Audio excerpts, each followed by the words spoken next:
gente, bienvenidos al reino. Quería invitarlos a conocer a este psiquiatra que pertenece al mundo científico oficial que descubrí ya hace bastantes años. Me parece muy coherente todo lo que relata. Encaja vivencias de gente cercana a mí y de relatos de gente que habla del viaje astral. No sé si les suena. A mí me suena mucho. Me suena por la izquierda, por la derecha, por arriba y por abajo. Me suena. Lejos de descartarlo, estoy completamente a favor de esta idea científico-revolucionaria. No solo habla de nuestra especie, también de otras menos valoradas como el reino animal de los mamíferos, algo realmente interesante viniendo de la mano de un profesional de la ciencia. Luego haré otro video profundizando un poco más sobre este apasionante tema. Les mando un gran saludo a todos y como siempre, gracias por escuchar y hasta la próxima. ¿Qué tal? Buenas tardes, bienvenidos de nuevo a Para Todos Lados. Quizá muchos de ustedes se hayan preguntado en alguna ocasión ¿qué hay después de la muerte? Puede que sea una pregunta muy difícil de responder, pero lo que sí podemos saber es qué hay justo en el momento antes. Hoy tenemos con nosotros a una persona, un médico, un cirujano y psiquiatra, que ha recopilado muchos casos, historias clínicas sobre experiencias cercanas a la muerte. Su nombre es José Miguel Gaona. Muy buenas tardes, bienvenido. ¿Qué tal? Buenas tardes. ¿Qué tal? Bienvenido. José Miguel es autor del libro que ahora vamos a ver, Al otro lado del túnel, un camino hacia la luz en el umbral de la muerte, y hoy está aquí para hablarnos de sus investigaciones científicas sobre este momento tan crucial. En el libro describe no solo testimonios de personas creyentes y no creyentes, sino que también entrevista a numerosos expertos en la materia. Bueno, en primer lugar, la pregunta es, ¿hay un viaje de ida y vuelta respecto a la muerte? Efectivamente, porque si no, no podría haber escrito el libro. Esto parece una obviedad, ¿no? Pero hemos entrevistado a aquellas personas que han tenido dicha experiencia cercana a la muerte y luego, obviamente, en su vida de vuelta, ¿no? Y más aún, algunas personas han tenido más de una experiencia cercana a la muerte porque, por ejemplo, padecen una enfermedad crónica. ¿Y eso potencia el hecho de que puedan tener ese viaje de ida y vuelta? Cuéntenos. Pues muchas personas que han tenido esa experiencia cercana a la muerte una y otra vez, es muy curioso porque digamos que cualquiera de nosotros podría pensar que lo que pierden, como es lógico por otro lado, es el miedo a morir. Pero paradójicamente nos hemos encontrado con un pequeño descubrimiento, es que pierden el miedo a la vida. Porque una de las cuestiones que más nos atenaza a casi todos los humanos es ese miedo a la muerte, que en la sociedad occidental además suele incurrir en una negación de esa muerte. Entonces, la mayor parte vivimos como si nunca fuésemos a morir. Y muchas de nuestras acciones vienen mediadas por este tipo de cuestiones. Por ende, cuando perdemos ese miedo a la muerte, paradójicamente perdemos el miedo a vivir. Son personas mucho menos materialistas, más espirituales, menos agarradas a lo cotidiano. ¿Y qué le cuentan las personas que han pasado por esa experiencia? Supongo que usted debe haber encontrado de todo, ¿no? ¿O siempre es el mismo patrón? Bueno, llevamos varios años investigando esta cuestión. Incluso en Facebook tenemos un grupo que se llama Proyecto Túnel, que además tiene un aspecto terapéutico, porque otra paradoja que estamos descubriendo es que tantas personas que han tenido una experiencia cercana a la muerte, incluso en muchas ocasiones ni sus propias familias conocen, ni sus parejas también en ocasiones, conocen este hecho, con lo cual lo tienen guardado durante años, durante décadas en ocasiones, hasta el punto que cuando les invitamos a contarlo, pues les resulta gratificante, ¿no? Porque se alivian de llevar ese peso encima. Pero José Miguel, es decir, todos a la hora de contar sus experiencias, ¿ven ese túnel, ven esa luz al otro lado? Es una secuencia y dependiendo del momento en el que la persona haya sido resucitada o que se haya interrumpido este proceso de forma ya sea artificial por maniobras médicas o artificial, pues puede llegar, bueno, desde los estadios iniciales, por ejemplo, lo que es la sensación de paz, lo que es la sensación de relajación, la experiencia extracorpórea, aparentemente salir fuera del cuerpo, el túnel, el encuentro con personas ya fallecidas o entidades de tipo luminoso, etcétera, etcétera. Algunos llegan hasta el final y otros simplemente a 1 o 2 estadios nada más, ¿no? Se dice que se suelen agolpar recuerdos como si fuera... Sí. Una moviola. ¿Por qué? Eso es una cosa interesante. Es decir, ya de toda la vida se ha dicho que muchas personas antes de morir, como que la vida pasa adelante como si fuese una verdadera película. Recojo muchísimos testimonios a este respecto, pero también debo dejar claro que el libro no es solamente una recopilación de testimonios, no es una recopilación de anécdotas. Intentamos explicarlo gran parte desde el punto de vista de la neurofisiología. Ahora, debo reconocer que hay una parte que se queda un poco en tierra de nadie, ¿no? Pero hay un estudio que menciono que me llama mucho la atención y está realizado, por ejemplo, con supervivientes que saltaron desde el Golden Gate, famoso puente de San Francisco, en el que tardas aproximadamente unos 8 segundos. Es un sitio ideal para los que han sobrevivido a la hora de poderles preguntar qué sintieron. Sobrevivir a ese salto, por favor. Hay un estudio, son 17, 18 personas que han sido entrevistadas y relatan cómo la vida les pasaba tan solo en 8 segundos. Tenemos un paciente, además, justamente de Cataluña, de Barcelona, que tuvo un accidente de moto y mientras giraba en el aire, después de tener el impacto, claro, llegó a ver toda su vida durante esos giros. ¿Cuánto puede durar eso? 1 segundo, 2, 3 segundos como mucho. Entonces, ¿cómo el ojo humano puede ver esa película o dónde la ves? ¿Se te aparece en la conciencia? ¿Pasa muy rápido? Ahí comienzan las preguntas que, lógicamente, nos encontramos dentro del terreno de investigación, ¿no? De hecho, estamos haciendo un estudio conjunto con la Universidad de North Texas y la de Virginia Occidental, con Bruce Grayson, que es actualmente una de las cabezas visibles a nivel mundial sobre este tipo de cuestiones. Estamos intentando averiguar ese tipo de cuestiones, cómo pasa esa película delante de los ojos. Hay un problema de temporalidad seguramente, o quizá otro tipo de cuestiones que nos desconocemos. Y la otra, sin lugar a duda, tiene que ver con las experiencias extracorpóreas, la salida fuera, aparentemente, ¿no?, de la consciencia fuera del cuerpo. Supongo que usted debe estar acostumbrado a luchar contra los escépticos o contra la gente que puede pensar que usted es un iluminado, ¿no? Pero cuéntenos, bueno, ¿qué le dice la gente? ¿Es verdad o no? En cualquier caso, somos ya un grupillo de iluminados. Unos cuantos, ¿no? Unos cuantos, sí. Ya se han puesto de acuerdo. Ocurre una cosa muy curiosa.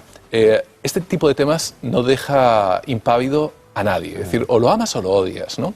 Pero sí que me he dado cuenta de otro tipo de cuestiones. Y hay compañeros, psiquiatras también, neurólogos, neurofisiólogos, que sobre esto apenas han investigado. A lo mejor saben mucho de su rama en particular, pero sobre el tema de experiencias cercanas a la muerte apenas lo que han podido leer en un suplemento dominical. Entonces, es toda una rama actualmente de la ciencia que requiere una dedicación importante. Por mucho que uno sepa de física o de cualquier otro tipo de cuestión, a lo mejor sabes mucho en tu rama. Por ejemplo, se dan errores muy comunes. Hay neurofisiólogos que dicen que el túnel se debe a un problema de aumento del dióxido de carbono, por la falta de respiración. Es verdad que se da un túnel o apariencia de túnel cuando el dióxido de carbono se dispara porque has tenido un infarto, una asfixia, por lo que sea. Pero se olvidan de otro tipo de cuestión. Durante una experiencia cercana a la muerte hay hiperclaridad. Y por el contrario, durante un aumento del dióxido de carbono hay una confusión mental importante. Por lo tanto, no concuerda la información de algunos neurofisiólogos con lo que nosotros estamos encontrando. ¿Y hay mucha diferencia entre el relato que explica una persona creyente de la que no lo es? Esto es un punto importante. No, apenas existe. Muchos creen que quizás, y como es lógico también, la influencia cultural puede de alguna manera manejar el discurso a la hora de volver de esa experiencia cercana a la muerte. Pero tienen todo tipo de culturas, la muestran ateos, incluso, como menciono en el libro, algunas sectas, por ejemplo, judías, en las que niegan este tipo de fenómenos y sin embargo también las sufren, con lo que además necesitan una adaptación justamente cuando la han sufrido. ¿Y han recogido algún testimonio de niños? Quizás sean los más importantes, porque dentro de ese enfoque cultural o dentro de esa influencia que podamos todos tener, como es lógico, desde niños con nuestra educación, podríamos también pensar que gran parte de esa influencia va a cambiar nuestra percepción de lo que estamos sintiendo. Y por ello, los testimonios de niños son quizá de los más importantes. Recuerdo el de un niño, por ejemplo, en una población cercana a Barcelona, durante un ahogamiento de piscina. 3 años y medio, con 4 años lo entrevisté poco tiempo después, tuvo el ciclo completo. Incluso vio a su madre durante los procesos de resucitación, la experiencia extracorpórea, de verlo desde arriba, al sanitario que le estaba atendiendo. pudo ser capaz de describir todo ese tipo de cuestiones y también llegó a encontrarse con personas, llamémoslo de alguna manera, o seres, después del túnel. ¿Con cuántos años? 3 años y medio. Por Dios, sí, Es sí, decir, la habrá influencia vivido cultural, un ratito, ¿no? Ya efectivamente. tiene película. Ya tiene, sí. Eso es algo... Por eso que las experiencias de niños, desde mi punto de vista, son quizá de las más interesantes a la hora de construir ese tipo de cuestiones. Y, por ejemplo, estableciendo comparaciones o desde la ignorancia también, ¿no? Intentando buscar una explicación. Cuando uno tiene un viaje astral, bueno, exactamente ¿qué es un viaje astral? ¿Es algo parecido? Bueno, pertenece a quizá a otro tipo de cuestiones, ¿no? Quizá tiene más connotaciones esotéricas. Nosotros llamamos, bueno, out of body experience o experiencias extracorpóreas.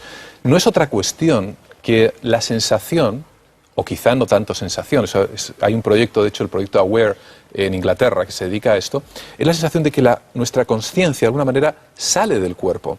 Y además hay ciertas diferencias, es muy curioso porque en el viaje astral las personas afirman salir, si están acostadas, hacia adelante en la cama. Y es muy curioso porque en las experiencias extracorpóreas ocurre otra cuestión distinta. La persona sube hacia arriba, su percepción, y se está viendo hacia abajo. Es decir, todo esto es un mundo de sensaciones. Y, por ejemplo, un compañero nuestro, Gerson, Instituto Karolinska en Suecia, está investigando este tipo de cuestiones y creando modelos de tipo electrónico para poder reproducir este tipo de cuestiones. O sea que hay bastantes científicos Sí, ahora mismo sin lugar a intentando dudas. estudiar el tema de la neurofisiología, ¿ha dicho? No sabemos exactamente... ¿Cómo de luego, llamarlo? la neurofisiología, de luego, es quien tiene el encargado ahora mismo de estudiar esta cuestión. Lo que pasa es que tiene quizá un recorrido mucho más amplio de lo que podríamos imaginar al día de hoy. El proyecto AWARE, por ejemplo, es de los más interesantes, se está haciendo en Inglaterra. Se coloca una serie de pantallas en el techo fuera del campo visual del paciente que está siendo resucitado, con objeto de que, si tiene acaso una experiencia extracorpórea y están esas pantallas fuera de su campo visual, pueda relatar lo que está viendo en dichas pantallas. Los resultados no están todavía impresos, ¿no? Pero en enero o febrero de este año estarán los resultados de AWARE.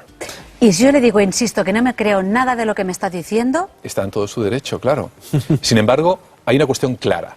Las experiencias cercanas a la muerte ocurren, y ocurren prácticamente, que sepamos, casi en 1/3 de algunos casos particulares dentro de la resucitación médica.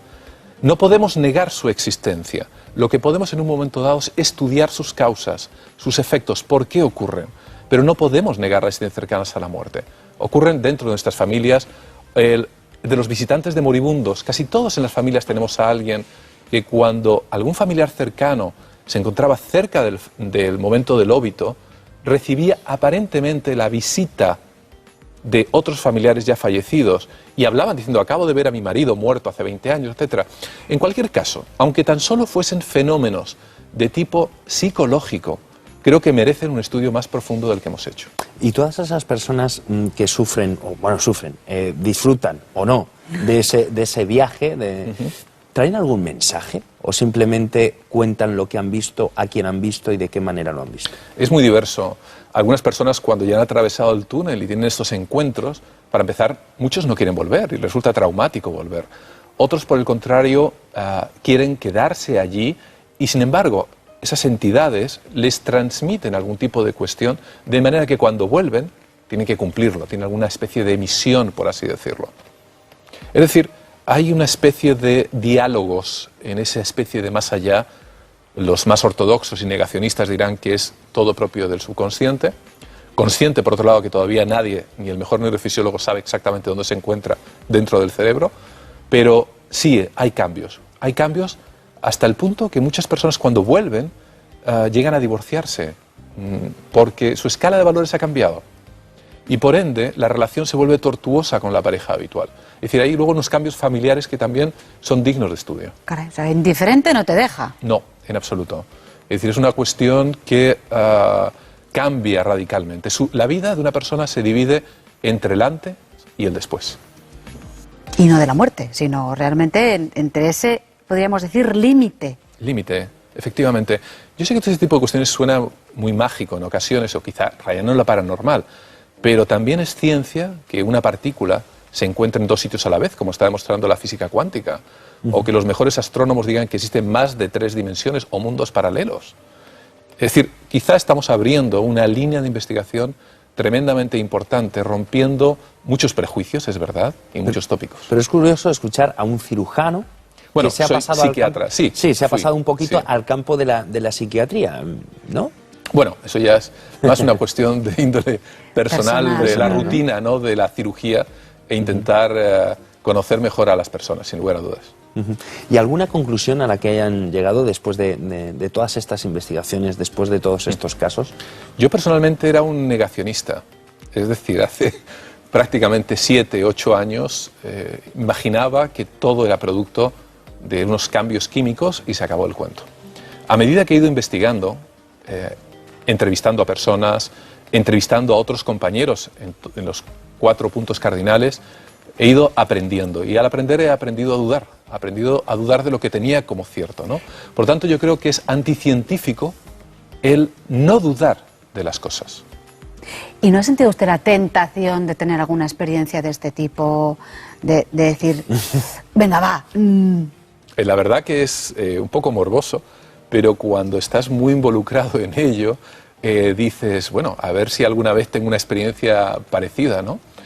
Sí, sin lugar a dudas. Yo creo que a todos nos gustaría tener una experiencia similar, ¿no? Y yo, de hecho, pues me muero por saberlo. Bueno, de todas formas, hay mucha gente que viaja en astral, o por lo menos eso Sí. dicen, de una Sí. forma voluntaria, y Sí. regresan a su cuerpo también Bueno, de forma voluntaria. Dejemos claro que desde el punto de vista neurofisiológico, eso se puede explicar. Es decir, en cuanto cesan las entradas sensoriales, por ejemplo, en una cámara de aislamiento sensorial, espeleólogos que llevan una temporada larga sin muchos estímulos sensoriales de luz, obviamente de visión, auditivos, el propio cerebro está obligado a generar en un momento dado imágenes, actividad cerebral. Lo llamativo del caso es que en las experiencias cercanas a la muerte es mucho más que simplemente una experiencia extracorpórea.